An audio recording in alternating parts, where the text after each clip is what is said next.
Why do Muslims fast only in Ramadan? Is it just a ritual, a tradition, or is there something deeper, something powerful, something transformative? Let me ask you this.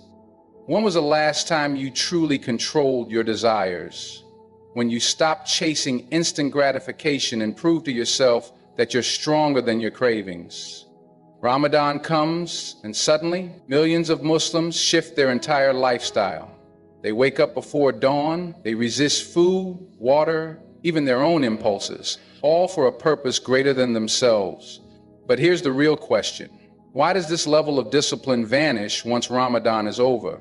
Why do we forget the power of fasting when the month ends? Today, we're going deep. We're breaking down the real purpose of fasting, the mindset it builds, and why its lessons shouldn't be locked within 30 days but carried throughout the year. Stay with me till the end, because this is not just about Ramadan, it's about transforming your entire life. Fasting is not just about Ramadan. This is a common misunderstanding, even among some Muslims, that fasting is confined to the holy month of Ramadan, and that once it ends, the obligation to fast is over for the entire year. However, Islam presents fasting as a continuous spiritual practice, one that extends beyond Ramadan and is deeply embedded in a believer's life throughout the year. While fasting in Ramadan is obligatory, voluntary fasting holds immense significance and is encouraged as a means of self-purification, spiritual discipline, and personal development. The Prophet Muhammad regularly practiced fasting outside of Ramadan, setting an example for his followers. He observed fasts on Mondays and Thursdays, a practice meant to cultivate consistency in self-restraint and devotion. These specific days were chosen not arbitrarily, but because, as he explained, deeds are presented before Allah on these days, and he wished to be in a state of fasting when that happened. This indicates that fasting is not limited to an annual ritual, but rather a regular act of spiritual elevation. In addition, fasting on the 3 white days of each Islamic month, the 13th, 14th, and 15th, was also encouraged.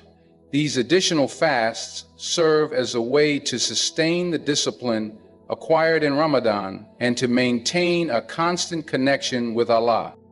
Beyond these regular fasts, Islam prescribes fasting on significant occasions such as the day of Ashura, which marks the salvation of Prophet Moses, and his people from Pharaoh. The Prophet fasted on this day and encouraged others to do so, saying it expiates the sins of the previous year. Similarly, fasting on the day of Arafah, which falls during Hajj, is recommended for those who are not performing the pilgrimage, as it carries immense rewards and erases sins from the past and future year. These fasts demonstrate that Ramadan is not an isolated event, but part of a broader spiritual system designed to foster self-control, gratitude, and discipline throughout the year. Fasting, in its essence, is a means of purification, both physically and spiritually. The control over desires, the patience required, and the discipline it instills are not virtues meant to be exercised only during Ramadan. Instead, they are qualities that should be nurtured consistently. The human tendency to indulge in excess, whether in